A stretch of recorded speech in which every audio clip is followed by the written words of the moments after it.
Farel Prayoga bersama teman-temannya jajan di kantin sekolah. Farel Prayoga usai tampil menyanyi di hadapan Presiden saat Hari Kemerdekaan RI ke-77, kini tak pernah sepi dari perhatian warganet. Beragam unggahan video Farel Prayoga pun kerap muncul dan viral di media sosial. Yang terbaru adalah video saat Farel Prayoga jajan di kantin. Video yang diunggah oleh akun TikTok @ernipujilestari88 menampilkan Farel Prayoga yang sedang jajan di kantin sekolahnya. Dalam unggahan nampak Farel mengenakan seragam merah putih berjalan santai sambil membeli teh dalam gelas di kantin sekolahnya. Atas unggahan tersebut, banyak netizen yang mengomentari video Farel Prayoga itu, bahkan sejumlah netizen menyoroti sikap Farel saat pergi ke kantin. Bahkan ada juga netizen yang memperhatikan sepatu Farel Prayoga yang terlihat berbeda dari anak lainnya.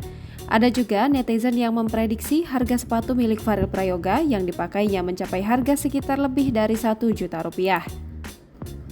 Sebelum momen ini pun, Farel Prayoga juga viral karena tampil bernyanyi di kediaman konglomerat Dato Sri Tahir. Penyanyi cilik itu nampak menghibur para tamu dengan suara merdunya.